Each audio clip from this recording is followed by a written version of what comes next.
Welcome back to Breaking Borderlands. In our last episode, you saw me show off the character that we've taken this series to go ahead and break. Which in here you can see from my load screen, took us about 2 days to get everything to perfect levels, but I'm super satisfied with it. It's a fantastic build, especially if you're a rocket launchers only kind of person. But I wanted to show how difference in builds can be a thing. So, for example, you can see here that I have two different Moze. One of which I was just building in the background here because I had a bunch of leftover equipment from a previous save file that was URAD. Even though it had been nerfed, I wanted to find a way to make it vicious again, and close. But we're going to start with my Super Uber. Now, to tell the difference between these two, this first one is all about Iron Bear. It's all about the action skill itself. Very little about Moze is elite. It's all going towards the bear. The reason for this being is he's just a great option. I mean, he's got more health than she ever will, more shields than she ever will, depending on how you stat him out. But I'm going to show you all the little tips and tricks that I've learned and have picked up over the years to basically make Iron Bear meta.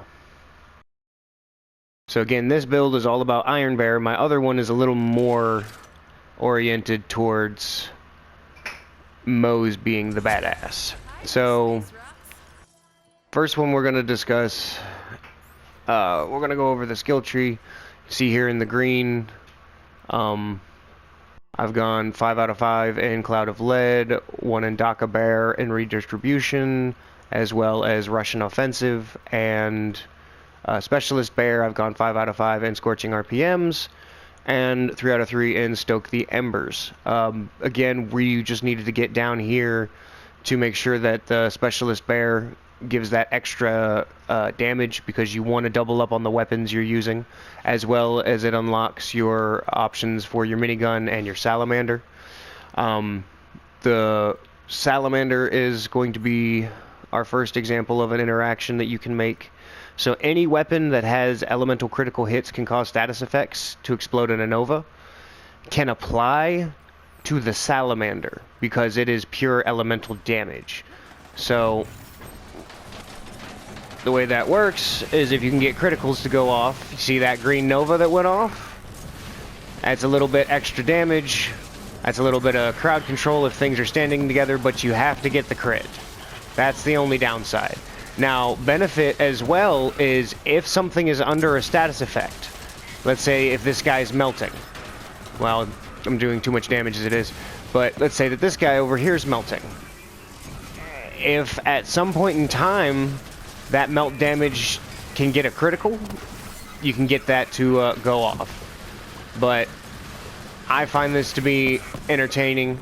If you want to increase the damage even more, I like to run for mobbing a Rocketeer just because it allows me to set out the Iron Bear as a turret and just mess things up.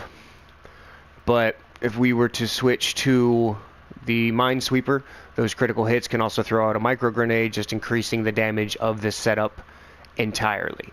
Now, with that being said,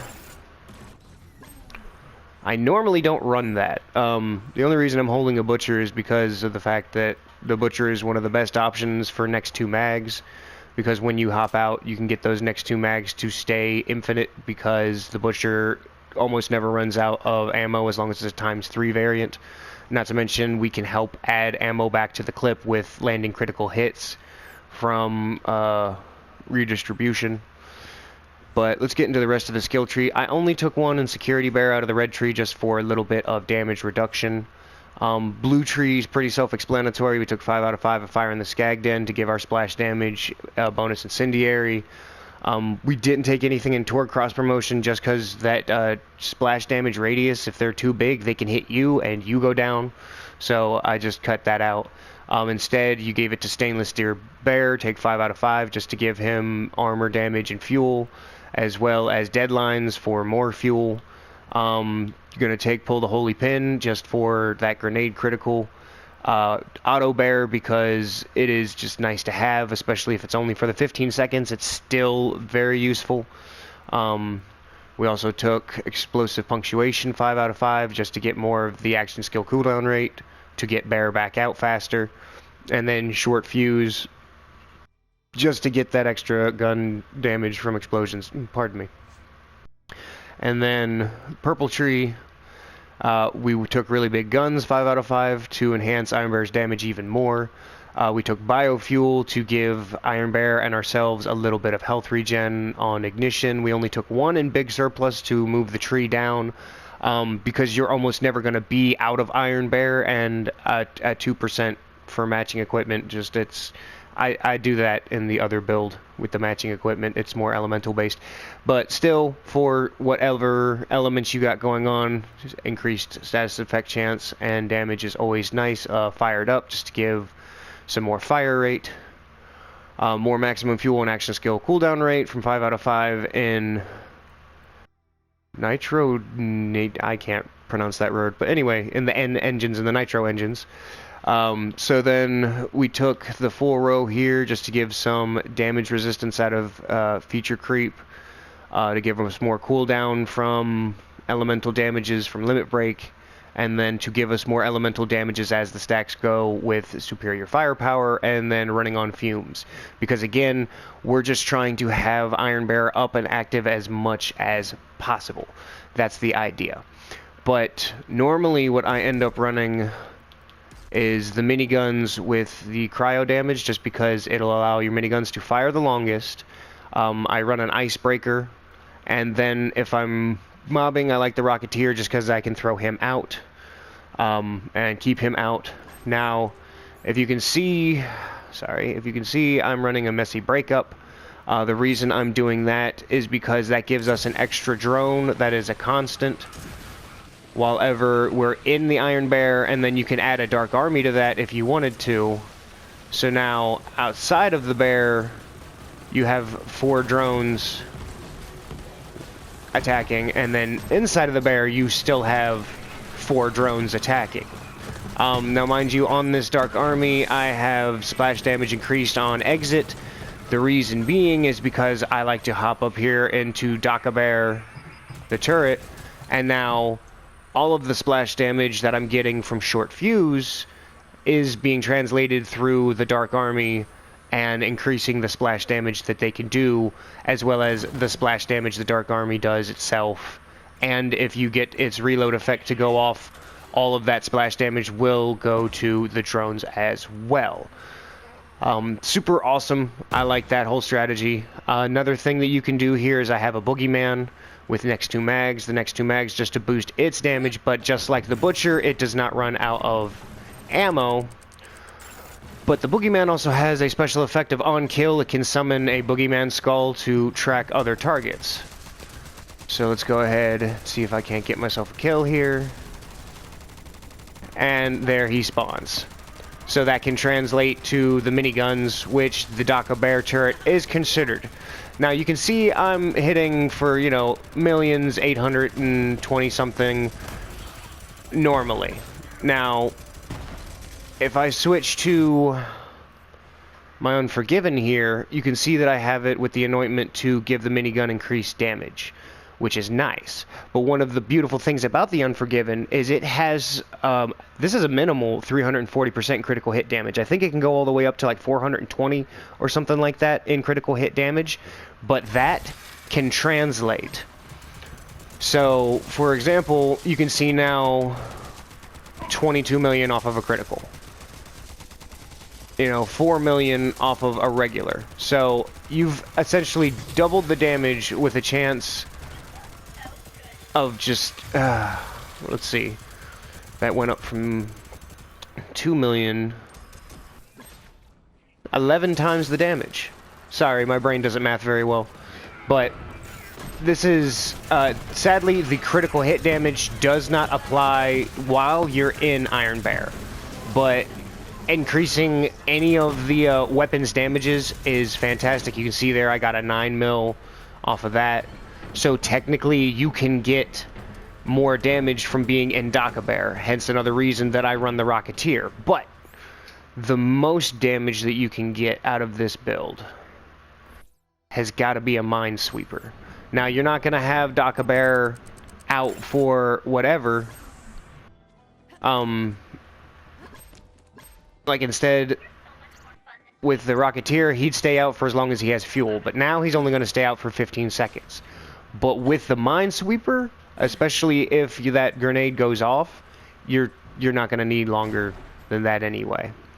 Just to demonstrate, I'm going to go ahead and speed run past it. Well, actually, why do I need to speed run? Hold on. Because this is one of my favorite things to do. Like I was saying, because the Rocketeer leaves him out for as long as he has fuel. Would you mind taking something out for me? Thank you. He will stand there until he has no more fuel. Even after I've already, you know, had the cooldown completely go off. So, wait, I lost count. You can see there, he's got another kill, he's got another kill. And that's because I've got that, you know, victory rush on top of the icebreaker going.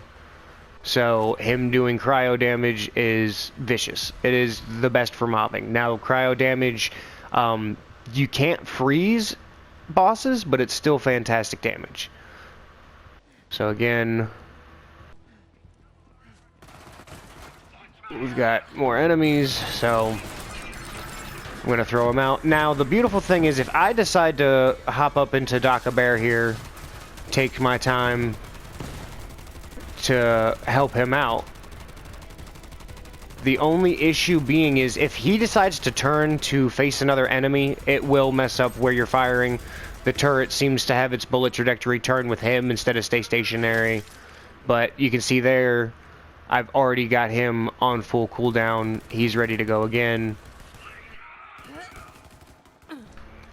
So you can pretty much stay in him infinitely, and when I say stay in him, proc him, and then hop in Bear, hop back out, do it again.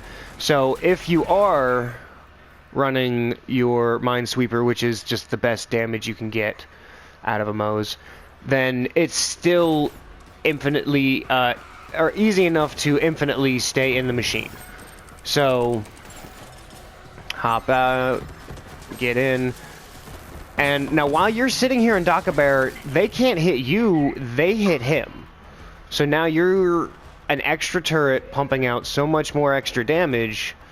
It's just the fact that when you're going up against something like Hemovorus and Venovorus, you're not gonna be able to do that just because they'll one-shot even the bear. But if we go ahead, come here to Trant.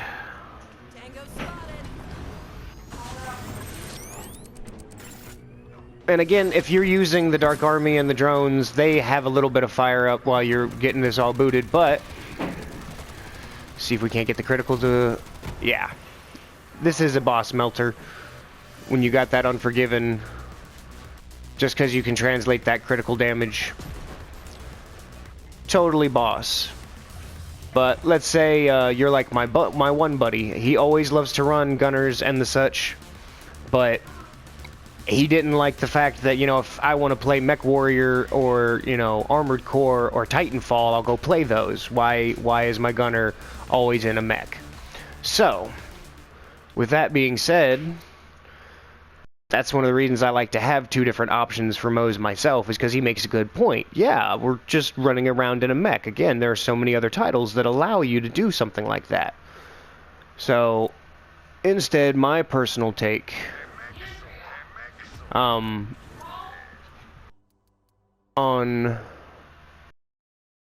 a Moze badass, as opposed to, you really are not going to be using Iron Bear for much more than proccing action skill stuff. That's what this build was meant to find. That, and I've been trying to find so many good builds to implement for a... pardon me one moment.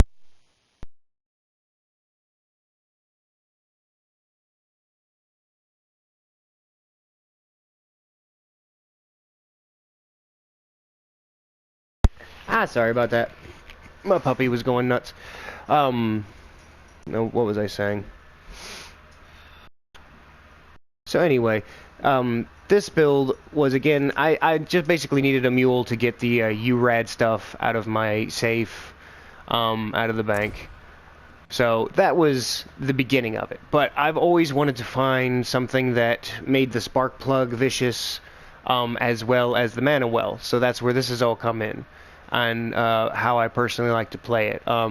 Most of the time, I'm running with the Guardian Angel because the basis of this build is meant to be a shield destroyer. You can see here I've got all my guns as lightning, as well as my grenade mod. Not only to fit the theme of the spark plug being lightning, but we're also using 5 out of 5 in Harmonious Havoc. You can see my trees don't really differ. Health regen, we've got a little bit of double time just because we have the bear set up to destroy himself. Usually when you have the basic grenade launcher on a on Iron Cub, he takes a lot of proximity damage and will destroy himself, which is what you want him to do, honestly. But if case he doesn't, we gain some movement speed so that he can get close to the next target. We took 3 out of 3 in big surplus because, again, we want him to almost always be on cooldown, so we've avoided things like limit break and nitro engines to make sure that his cooldown is as long as we can get it. It's even a good idea to turn off your Guardian ranks just because they have a lot of cooldown abilities that can proc and such. But again, we want superior firepower to be the mainstay of this build. It's all about elemental damages, hence why we took 3 out of 3 and Stoke the Embers, and a little bit of other damages here. Russian Offensive is one of our main heals. This time we took a little bit in Scrappy, 4 out of 5, instead of the Scorching RPMs because we're not worried about Iron Bear's damage. We took a lot of Red Tree for this build because it runs off of the Bloodletter class mod, but you want to have 5 out of 5 in Selfless Vengeance because we're running around with no HP. We might as well spend that no HP to increase our incendiary damages. We took 5 out of 5 in Armored Infantry and Vlad Elf Ingenuity just to give us those benefits to damage reduction, our shields, and a little bit of gun damage. We took 3 out of 3 in Thin Red Line just because you want as much shield as you can get, not health. Experimental Munitions because we want that bonus incendiary damage on criticals. Behind the Iron Curtain for more shield boosts and as much desperate measures as you can get because, again, we're going to be having no health, all shields. You might as well get as much gun damage out of it as you can. Most people are going to automatically go with, well, why no Drowning in Brass? Why only the point from the class mod for Phalanx Doctrine? Because I would prefer not to rely on kill skills and then step into a boss arena and be like, why am I not doing any damage? I was just murdering everything else before I got here. That's personally me. Again, they are really good skills if you want to run them for mobbing. But the Tenacious Defense is really what we wanted to get down here for, and I'll explain that in a minute. And I know, sacrilege, I didn't go all the way down to Short Fuse. So sue me. I did, however, take the Fire in the Skag Den and the Means of Destruction just so that you can keep getting that extra incendiary damage when you do splash, and you can get grenades back and a little bit of ammo as you deal splash. Now, mind you, that's the trick of this build. You can tell all my weapons are splash damage, so that's how we're doing that extra incendiary damage to stack Fire in the Skag Den's damage along with our Stoke the Embers to give us all that incendiary damage in the background. Now, the interaction that we're going for here, most of the time, I built this as a multiplayer build, and to explain that, I already called it a shield destroyer. The reason being that I'm going to throw out these spark plugs as I run past the enemy. These spark plugs are then going to increase in damage as I run away while holding the Guardian Angel throwing radiation everywhere, because we're boosting the lightning damage that we do with the mana well being set off. We are keeping our shields at full because the spark plug is considered weapon damage, which then procs Russian offensive. So you get that lifesteal as you're going. Now, mind you, there are other ways to lifesteal. Right here, I have the cloning Hunter Seeker because it's considered weapon damage with the bullets. You can also do that, throw them, and start running. But you just saw Sorry, I got tongue-tied. You just saw the Tenacious Defense rock on. Whenever it decides to proc itself, most of the time you're going to be doing so well in battle that it's not going to proc in the middle of battle. But if it happens to, it's 30 seconds of extra gun damage. Now, that being said, you know, it just ran out. But most of the time at the end of a battle, you got nothing else to cause the damage to get back the health, either from status effects or from, you know, your weapons dealing damage. It's always nice to have that Tenacious Defense kick in, so if you get to the next engagement in an orderly fashion, you're already going into the fight with a little bit of extra damage, and you weren't caught with your pants down if it does happen in the middle of battle. Now, one of the coolest things with this whole setup and the mana well is you can only get Tenacious Defense to proc whenever your shield has been fully restored. So you can see how fast we charge our shields. That can be translated. So you go ahead and break your shield like so. I now have that 30 seconds of increased damage. My shield is already full.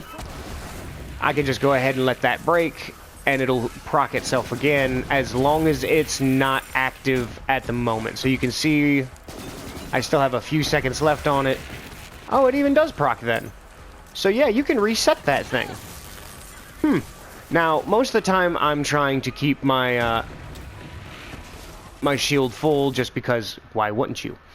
But the other reason I'm trying to do that is because even though it is hidden, because it's only showing the capacity here on the card, but you can see it also has amp damage and a power charge.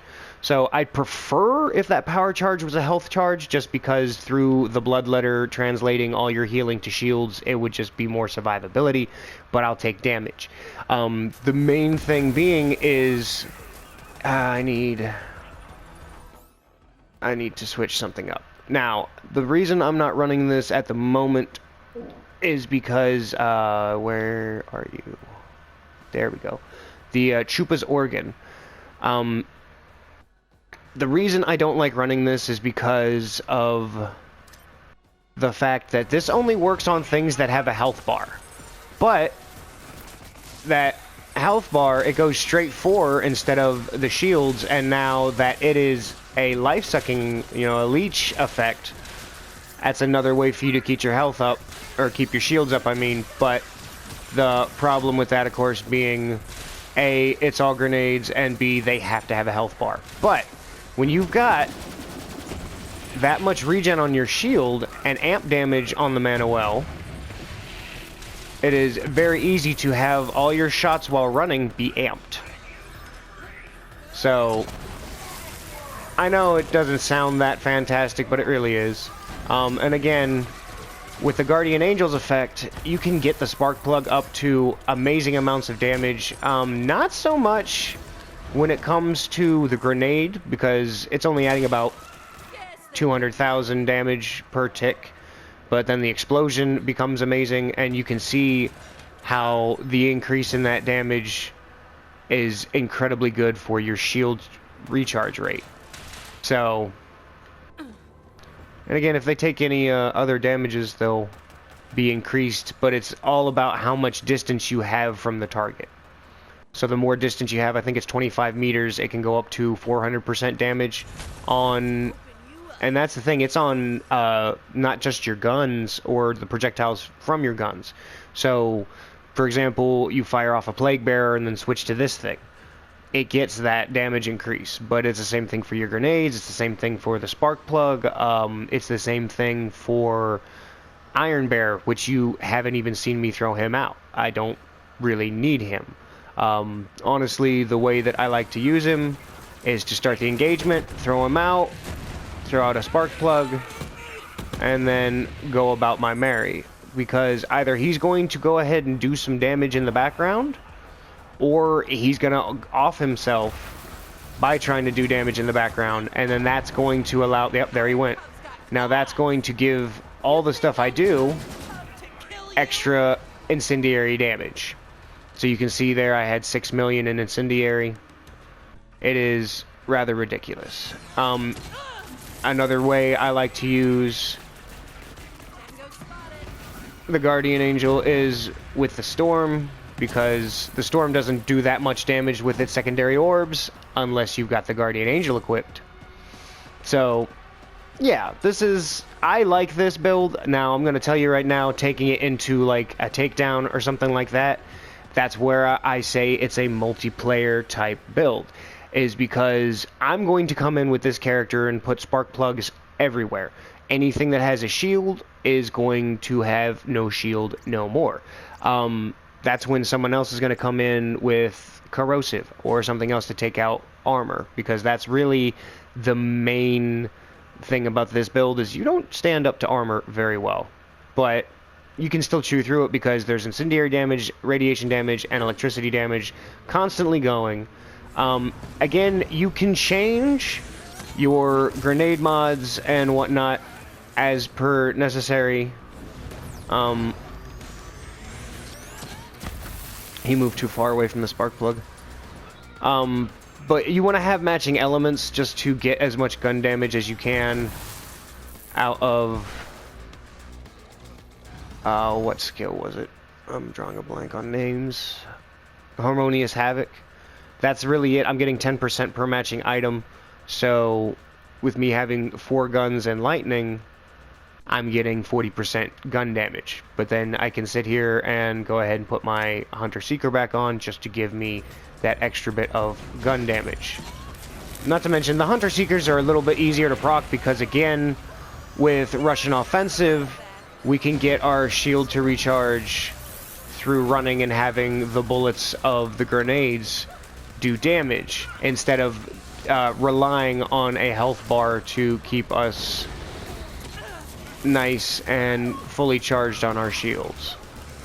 But it's a very highly mobile build. That's another reason that I like it. The only issue I have is there's no way for me to hit the spark plug on certain bosses or airborne enemies. So that is really the only downside there. I might want to do something with that.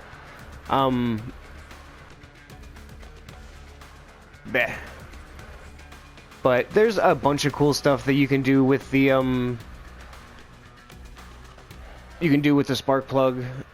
In my opinion, I just found this to be one of the best ones because we have to slam to lay the spark plug in the first place. The mana well has to slam in order for it to use its effect. This is going to give us bonus shock damage, which the bigger this shock damage is, the more radiation damage gets translated. Do you see where this all starts building up and multiplying? It's quite nice. And again, anything that gets close enough to your spark plug while you are 25 meters away from it holding the Guardian Angel, it just melts. But again, it's that distance that's required, and I don't have movement speed. Now again, you could do this to a bunch of things. You saw how I did it with the Storm. It is very possible, for example, let's say, where is it at? Do I have one? Yes, the Scourge. Throw your Scourge out, then switch to your Guardian Angel, and have everything go crazy good. But most people, oh, the mana well It's too much maintenance, and I agree. But there are ways of maintaining it. Especially if you're not running a Moze, then one of the easiest ways to maintain it, I will demonstrate on Sanctuary. Because with Moze, as you can see, I am using the rushing offensive skill to keep the shields high, and that's why, you know, it requires me to run around, but I'm running around most of the time anyway. I'm just one of those people that I don't run and shoot because I'm already inaccurate. Why would I want to make myself less accurate? But that's also one of those benefits of if you're using like a Scourge and a Guardian Angel or a Plague Bearer or something like that. I personally wouldn't use the Plague Bearer because charging up the weapon would stop you from running. The Scourged, however, I have, as I was showing with the Sprint and having that amp damage go off. It is very easy to have the amp damage go off for a Scourge when you have that Sparkbug planted, and then switch to your Guardian Angel and have all of the projectiles it spawns become amped on top of everything else. It is quite devastating. It's just very confusing because, you know, you're running, and then you plant your spark plug, or not. You know, plant your spark plug, have that go off, and then shoot at the group of enemies that are chasing you, switch to the Guardian Angel, get some distance between you and the projectile. It's a hassle. But, as you can see here, one of the things I've switched to a Knife Drain launch pad. Now, the launch pad and the Knife Drain, they synergize together so that the rockets, when they home in on their target, will give you lifesteal because they're considered melee. But as you can see, one of the main downsides, if you're inside, how are you ever going to get them to reach your target? There's so much stuff in the way, and it won't home in on this guy. So what I've got here is a face puncher. I should have honestly saved up enough chests to get enough keys. Well, that's nice. To get a Bladed Fury, or a Blade Fury, because it would work the same if not better. But right now the face puncher is melee damage. So with it having life drain and it getting life drain, or knife drain, it getting life steal from the knife drain. Yeah, imbuing your melee with lifesteal. You can see here how it's amped again, it's amped again, it's amped again. Now, add in the extra electricity damage. Eventually, you can get this thing rolling while you have the spark plug out or something else to help fuel that.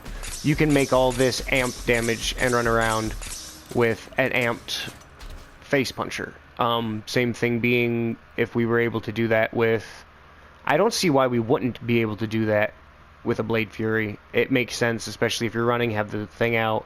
It's doing melee damage to keep stuff up, so it would probably be one shot would fill health, one shot would be amped. But still, if you can make every other shot or every third shot amp damage on top of that, that amp damage is feeding itself back into how much lifesteal it's got going on. It is very possible to have this be a high survivability Moze, and that's another reason that I say it's multiplayer, is because half of my job is to take out the shields of whatever we're fighting. My other half is to be a target on the field, because the only issue I have with this build, the way that I run it, is I'm putting out spark plugs more than I'm shooting guns, and that's not what this game is about. This game is all about the gunplay. I love it. It's a fantastic series. But if you wanted to do something a little bit different, a Madcap is good for this whole build because we're running on a Deathless and a Spark Plug.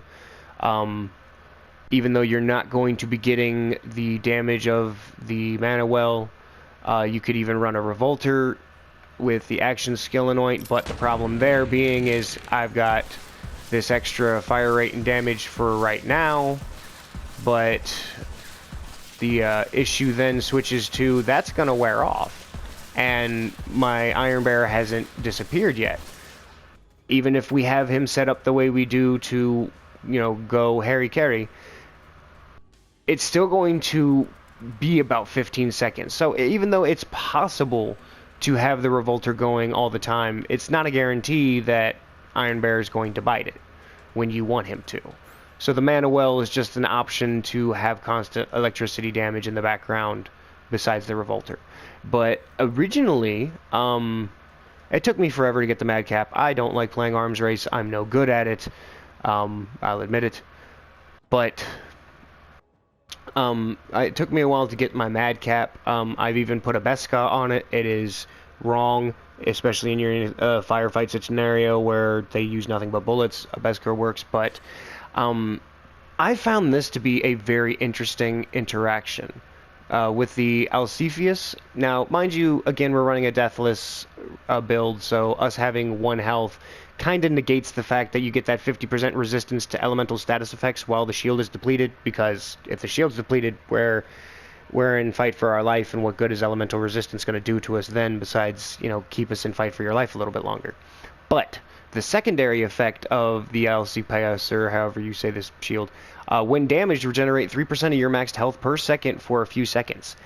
That can easily stack together, because as soon as you're damaged, you no longer have to worry about your recharge delay, because you're going to have that max health regen kick in, so your shield instantly starts recharging, and then when the delay is over, your recharge rate's going to add to that health per second. So your shield never stops charging this way. If you want to stack that with an auto idle, I stacked it with a cut purse.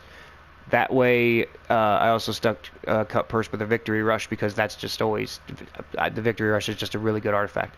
But the cut purse auto idle is really good for mobbing, just because the max health of killing an enemy, because you have your max health stored due to Thin Red Line and the Deathless and the Bloodletter. Does it? No, it's just for shield boost. But yeah, having your Deathless, or even like a front loader, because you can see where it reserves your max health instead of lowers your max health like a loaded dice would, which is why I don't run loaded dice. If you stack that auto idle together with a cut purse or something like that. I do the cut purse auto idle because if you're going to be using this more as a run and gun build, take your really good splash weapons, and then, you know, let's go to Minos. Take your really good splash weapons and run and gun. This setup's a little bit better for that. Don't get me wrong, you could still run your spark plug just because it's easy to hit one of those and run, but you again have grenades that can do that for you. A mitosis hex or any hex grenade. I've even had quasar grenades, but hexes work really well.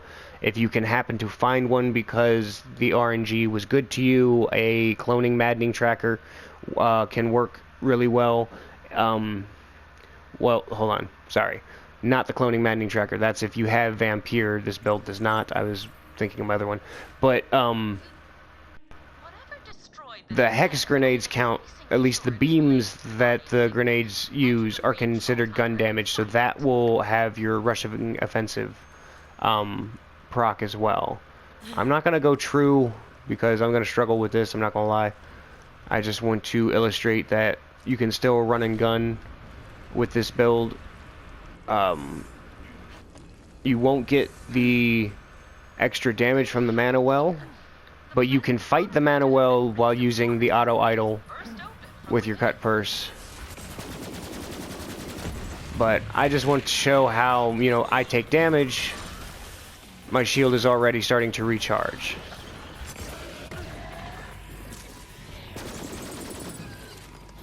Wait, did I change my shield again? Nope, that's right.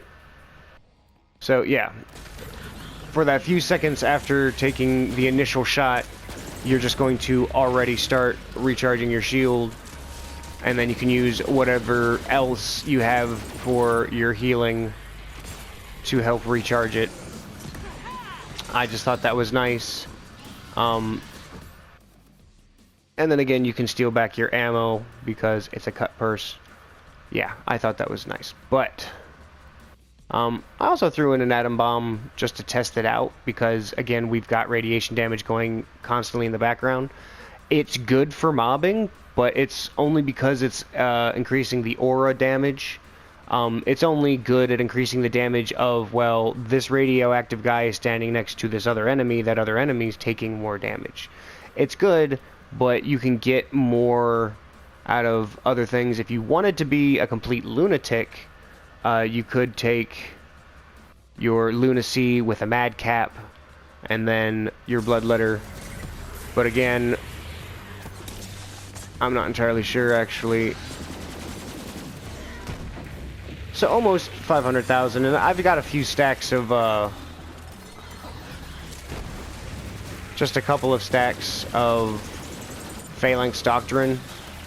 So it's close to 500,000 if you're running all that.